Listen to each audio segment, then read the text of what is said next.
It's roadmap time again. Ralph Preston here with William Lowe. We're back to talk about more in the top 10 toolkit. And tonight we're going to take on another subject. As usual, we've got slightly different names, but we have the same kind of thinking and theories on things. Um, William calls this variety is the key to continued recovery, and I call it don't get stuck in a rut. Kind of the same thing. Mix it up, adapt.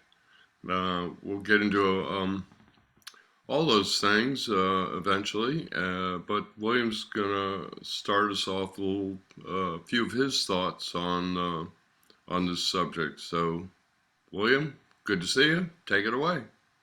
Yeah, sure thing.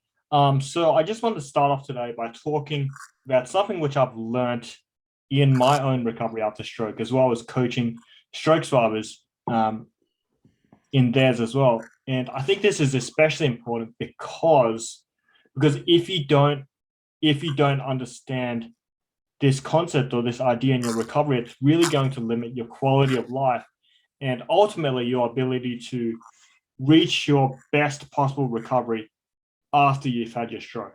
And the idea is basically this concept that in order to keep the ball rolling when it comes to your recovery after stroke, you have to keep exposing your brain in environments where it has to adapt itself to become a lot better. So what I mean by this is at the end of the day, your brain is constantly adapting and your brain is a receiver of information, which means that whatever your brain gets exposed to, it's always going to find some way to adapt or find some way to improve itself so that it can do something a lot better based on the experiences which it's gone through. So what this means for recovery after stroke is that in order to keep your recovery going after you've had your stroke, especially after the first year, second year, however long you've had your stroke, you've got to constantly find new ways to give your brain a reason to keep wanting to recover. And otherwise you're going to get into a place where a lot of stroke survivors call this a plateau. I personally call it autopilot, where your brain doesn't feel like it needs a reason to recover because it's already mastered what it's already learnt or what it's already been exposed to. And it's okay. And it's okay with flatlining and just reaching that maximum level of what it's already achieved based on the exercises which it's done. And I see this in a lot of stroke survivors which I've coached, and also a lot of stroke survivors which I've exchanged notes in the past. And basically what happens here, and this might resonate with a lot of folks who are watching this, is that stroke survivors, they get discharged from hospital after they've completed their physical therapy program, and they get given a home exercise program. And basically a home exercise program is a bunch of exercises which they are recommended to do when they're at home once they've been discharged from hospital, which are going to help them keep their recovery going even after they've left the hospital or even after they've run out of insurance. And a lot of stroke survivors, when they get these home exercise programs, what they do is they cling onto these exercises and they keep doing these exercises for years and years on end or months and months on end, expecting that they're going to see continuous changes in their recovery after stroke. But what actually tends to happen when they keep doing the exact same exercises is that their brain might see a little bit of improvement at the start, but eventually, because their brain has been constantly exposed to the exact same exercise over and over again, they eventually get to a place where their brain has mastered how to do the exercise, or the exercise has become too easy, and it hasn't been changed with respect to your brain's recovery, that your brain eventually reaches a place where a lot of stroke survivors, like I said, call a plateau, where they're no longer noticing changes as much as they used to when they first had their stroke. And this is basically because the exercises which they've been doing since they were discharged from hospital, they haven't been changed or they haven't been adapted with respect to your brain's progress or its improvements since you've had your stroke. And in order to keep recovery going after stroke, one of the golden things, one of the golden rules is to learn how to adapt how you constantly do things, or whatever your brain's learned and apply this in real life so that your brain can learn how to become a lot more skilled at what it's already learned. So, for example, this might mean learning how to clean clean the table, or wipe down the table with your affected arm if you've got some shoulder movement, or if you can grip using your hand. Learning how to apply whatever your brain's learned by trying to open up the fridge door, or trying to at least attempt to pick up a tennis ball, pick up a piece of fruit, just so you can give your brain the experience of what it feels like to apply whatever it's already learned, so it can break out of that mode of being an autopilot, and it can actually realize that there is an incentive to improve, because for the first time in a long time, it's actually unable to do something new, and it has to figure out how to wake up the brain a lot more so that it can actually do that task, whether this be opening up the fridge door or picking up a piece of fruit or a ball, a lot better. So basically what I'm trying to say here is that in order to keep recovery going after you've had your stroke, it's really important to keep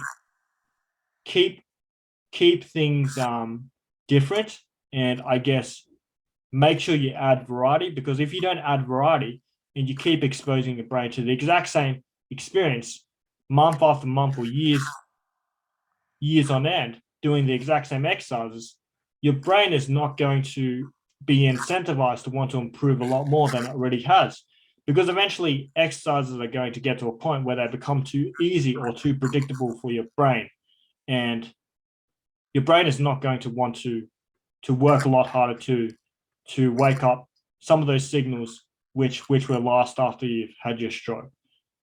So those are basically some examples of things which you can do to wake up your brain, and why it's important to quickly apply and change things up as you go along in your recovery after stroke. And earlier, Ralph and I, we were actually talking about some of the things we use in our own recovery to keep the ball rolling, so that we could continue to see changes beyond the first 6 months or beyond the first year. And Ralph, I know you came up with some ideas of things which you did in your recovery after stroke to help your brain, to help incentivize your brain to keep recovering. We're just wondering if you could share some of those with the people who are watching Sure. right now. First thing comes to mind is the word challenge, in that you want to try to challenge your brain. That's the sort of the same as saying, mix it up, give it different things. It gets used to things, it gets lazy. So you have to challenge it. I was pretty much always challenging my brain, because in my recovery, and I guess I still do, I guess I'm still recovering. And that was, I was lucky in the rehab hospital. Before I got released, they talked about involvement, which to them meant using your affected hand, side, arm parts in day-to-day life, because it challenges your brain. Like William was saying, it engaging in normal tasks in life is one of the things that it's an easy way to challenge and mix things up. So I was working with that concept in my brain long before my hand was willing to cooperate with it. But once I got some voluntary movement, I started doing things like William was talking about, opening up the refrigerator with my affected hand.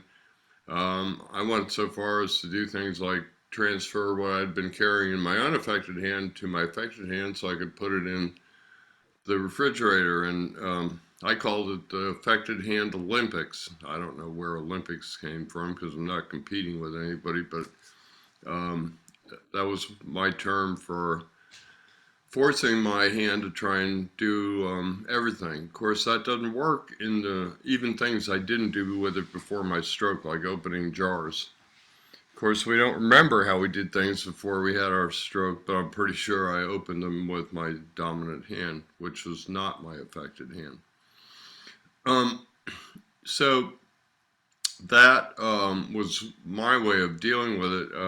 I will have to admit in the beginning it wasn't a big part of it because I didn't have the capabilities to do some of it.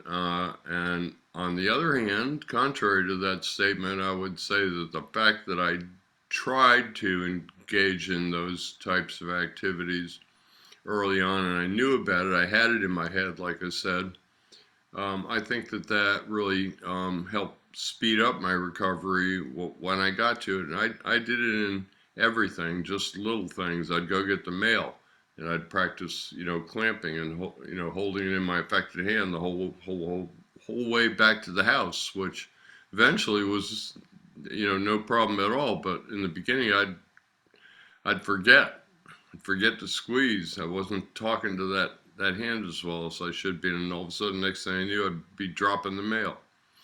So I did this throughout, maybe more and more and more, and as I say, I got tired of pulling on rubber bands. That kind of summarized the whole thing that I'd been doing, and I did way more physical therapy than most people do. I don't deserve anything for that. It's just me. I was a bit of a maniac about it, scared too.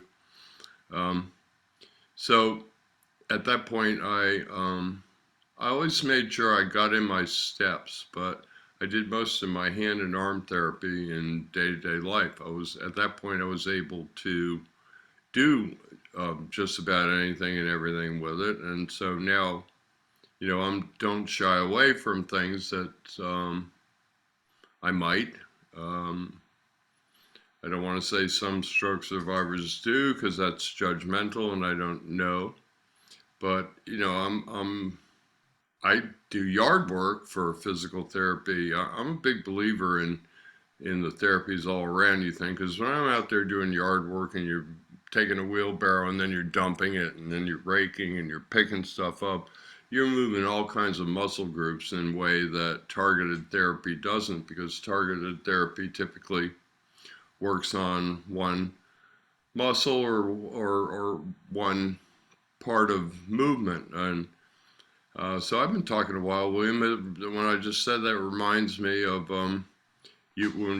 before we started recording, you were talking about people who only do the therapy part and expect some results and don't do the day-to-day life. And there are a lot of folks out there who don't think about adapting, don't think about opening the fridge. So maybe you could talk a little bit about that. Yeah, sure. So just to add, so just to add further on to what I shared with Ralph earlier about why it's important to add variety to your recovery after stroke. I also think that, and this is probably going to underline some of the things that Ralph mentioned, doing the yard work.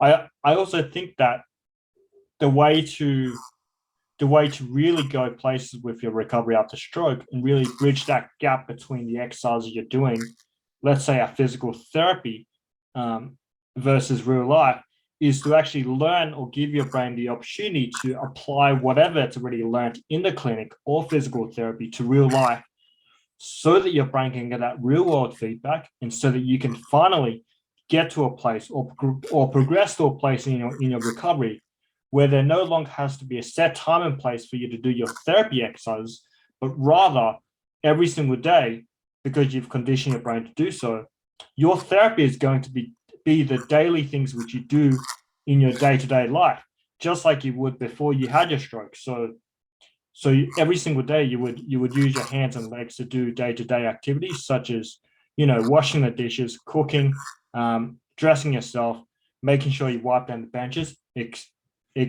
etc.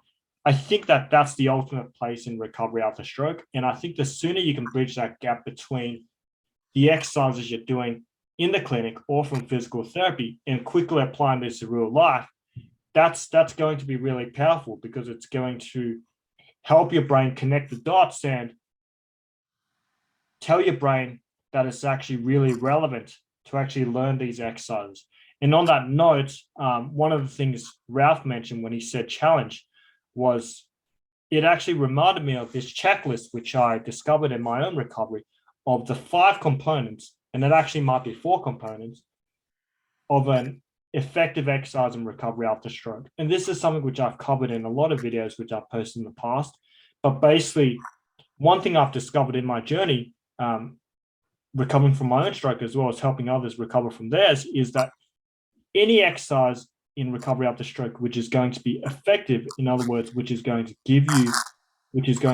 allow you to see changes in recovery after stroke, is made up of 5 components. And these 5 components is, 1, it has to be repetitive. So obviously it's an exercise which you can repeat over and over again, which is pretty much common sense. The second component is that it has to be challenging. So basically what this means is that it has to force your brain to push the envelope of what it already thinks it has already mastered. So this might be walking, 30 yards instead of 20 yards. It might be picking up a tennis ball, and usually you wouldn't be able to drop the tennis ball because your fingers are clenched in. Allow your brain to be put into a position where you can actually see yourself drop the tennis ball or see yourself drop a piece of fruit. And having that challenge of learning how to regulate those signals so that you don't flex down too much when you pick up the ball or pick up the piece of fruit, in such a way that you can actually relax those muscles that you use to flex so that you can actually drop the object. So the second one is challenge.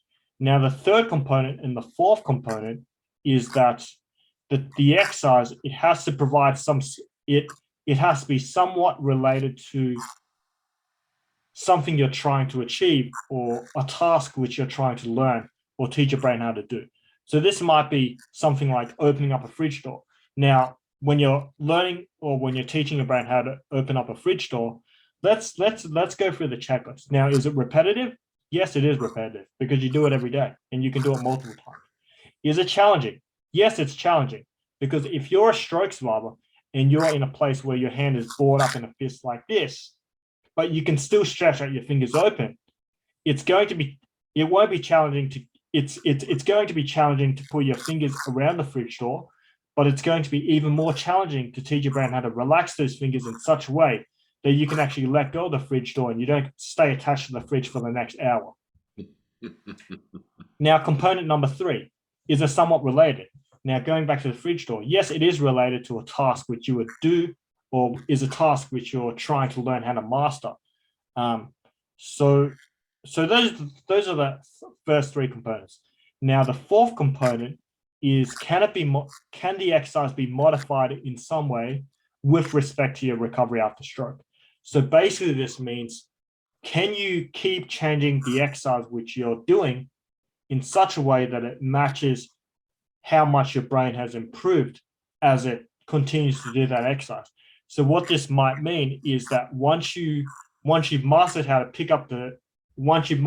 grab the fridge door and you've learned how to relax your fingers, it might mean that you graduate towards picking up a tennis ball and then applying the same thinking and learning how to relax your fingers in such a way that you can drop the tennis ball or you can drop a piece of fruit. Now, so that's the fourth component. Can it be modified with respect to your recovery?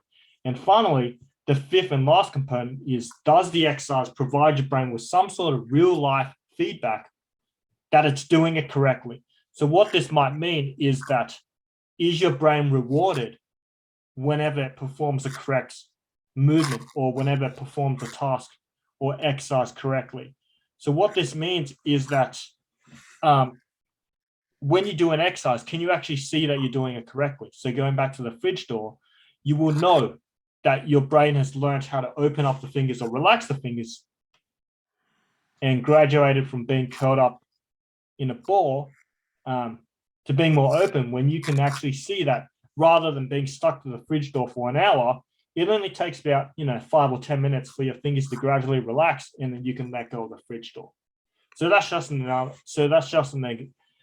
example. And I think that the key to recovery, going back to that overarching theme of variety, is to constantly assess the exercise you're doing based on these 5 components.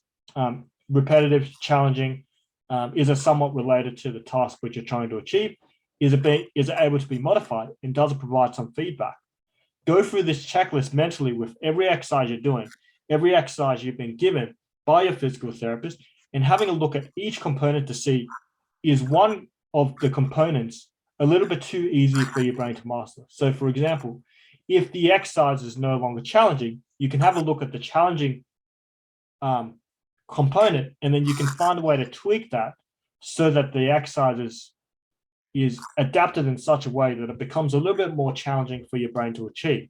So going back to the fridge door, that might mean graduating to actually picking up a tennis ball, applying the same line of thinking, and learning how to relax fingers in such a way that you can actually drop the tennis ball. And then obviously with the other components, making sure that you get some sort of real world feedback that you're doing it correctly. This might mean something like for example, if you've learned how to pronate and supinate your hand, normally what you might do is you might actually teach your brain how to transfer that to the real world, and you might try turning doorknobs and try to open doors so that you can apply how to actually apply that learnt movement that your brain has gotten back, the pronation and the supination, so that you can progress to a place where you no longer have to teach your brain how to turn over your hand in therapy, but rather you can do it as you go along in your day, so that you don't waste all your time doing exercises in the clinic or doing exercises at physical therapy, but rather it's just going to be a second nature thing which you do every single day. Because unless you're a fan of doing exercises every single day in the clinic for 3 hours, then be my guest. But if you really want to achieve your best possible recovery after stroke, what I would recommend is that as soon as you learn something, or as soon as your brain learns something from an exercise, you quickly bridge that gap and apply it to real life, so that you can allow your brain to build up that blueprint of how it used to perform things before you had a stroke, and allow your brain to wake up a lot of those parts of the brain which have gone to sleep or have been damaged since you've had your stroke, so that you can carry on with your life and you can live your life after stroke without the burden of knowing that you have to set aside time to do exercises every single day, which you've probably been doing for years and years on end. But rather it would just be something that you do on a day-to-day basis as you go about the house. I mean, obviously you're using your hands to wash the dishes, using your hands to wipe down benches, to open the fridge door, or to pick up and drop objects. That line of thinking. So I've been talking for a long time now, but I just wanted to pass it back to Ralph in case he had any thoughts on that. But I know that this is really powerful, and I know for a lot of stroke survivors who I've talked to, that they ultimately want to get to a place where they're not doing exercises every single day, but rather their brain has learned so much so that they can just practice whatever their brain has learned to just perform the day-to-day activities which they've been doing before they actually had their stroke. Well, one thing I want to say something about the flip side of adapting, number 4, and that would be sometimes in the early days you need to figure out a way to make the task easier so that you can do it, because by doing it, which is what we're saying, do functional therapy, therapy's all around you. By doing it, I found that really helped in my recovery. So in the very, very beginning, I thought it was cheating. I thought I had to do everything just the way it said on the sheet or whatever, but eventually I learned that, and we've talked about this before, we did a whole segment on breaking things down and other things. But sometimes in the early days, adapting might mean making it easier so you can get to that middle ground, then you can get to where you can have mastered the task, and then you can make it more difficult, and you can, like William was saying, transfer it to other real life activities. One thing before we close out, I wanted to touch on was a little bit about the whole PT transition, just based on all the comments and things I see in the groups. Seems like a lot of people end up like, well, the physical therapist kind of gives you marching orders. They give you sheets. And I think a lot of people get used to that direction, and they have a little bit of trouble when it's up to them to provide the direction for themselves. In a sense, maybe they become a little bit dependent on the therapist. So I always like to, give some solutions as well as telling you what you shouldn't do. Not that Williams only told you what you shouldn't do, but the whole theme of this thing would be like, okay, if you shouldn't do this, what should you do? So some things you can do to like get this thing going on your own is you can find a coach. You could join a Facebook group. You could look at YouTube channels.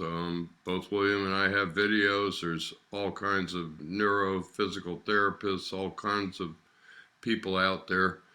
Thing is part of adapting, isn't it? You have to adapt to become your own physical therapist. We've also talked about that. But as I said to William before we started this, all these things are intertwined. So some of the things that we've done whole shows on come up when we're talking about it, almost any subject. So part of adapting is learning how to adapt your thinking towards it being your responsibility and looking around you rather than waiting for the next direction to come from somebody else. You know, known stroke survivors who thought that they should only be doing recovery exercises.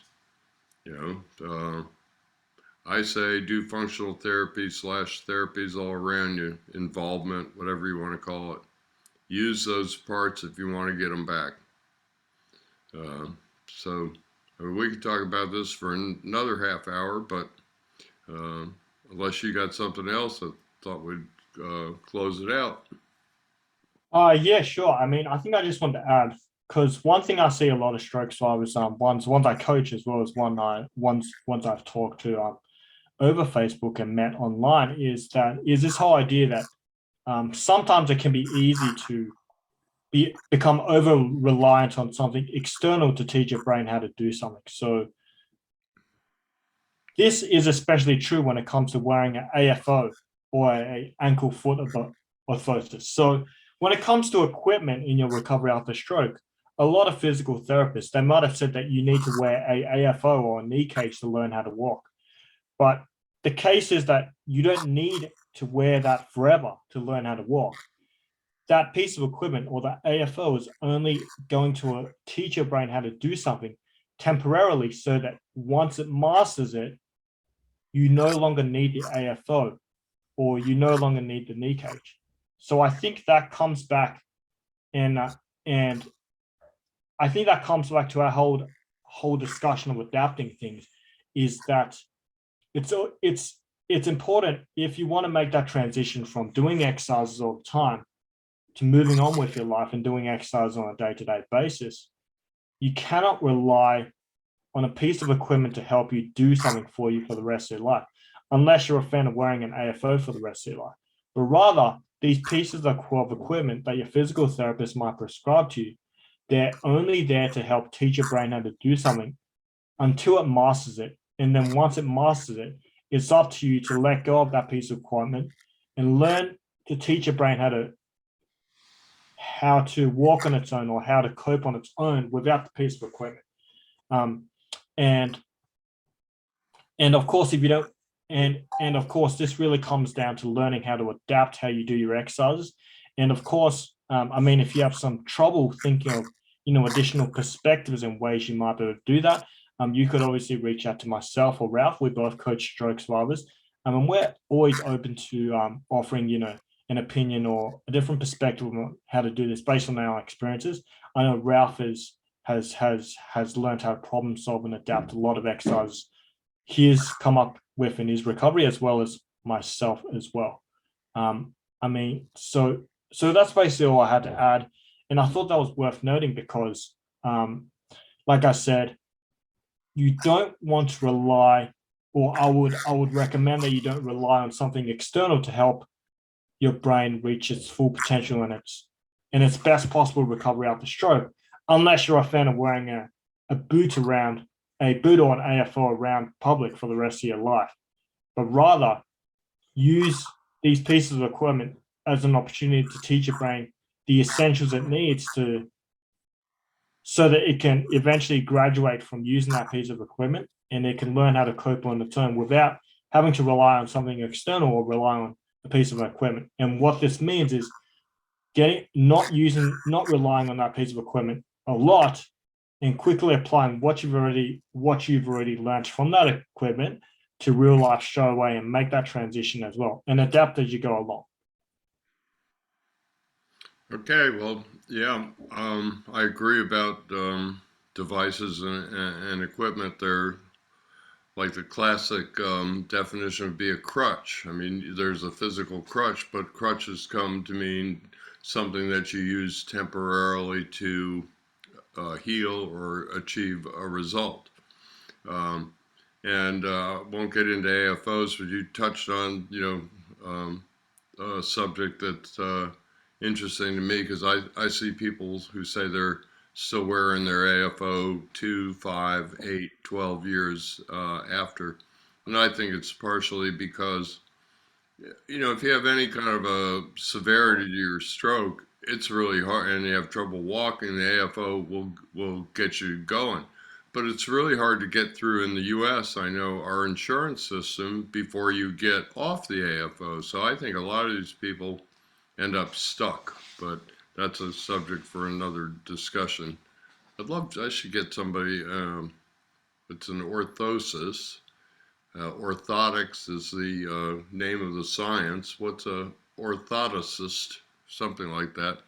I should probably find one and talk about that sometime. Anyway, if you're interested, William mentioned getting in touch with us. If you're interested in doing that, you can let this video roll about 10 more seconds, because I put our contact information at the end. And that's it for me, William. Anything else from you, or? No, that's it. I think we've covered. I mean, obviously for those folks watching this, if you have any questions, you can reach out to either myself or Ralph about this video, and we'll be happy to answer those. But I don't have anything else to add right now, or anything I can think of. All right. Well, then, it was great to see you tonight, and we'll see everybody out there in Roadmap Land next time. Yeah, thanks, Ralph. Thank you.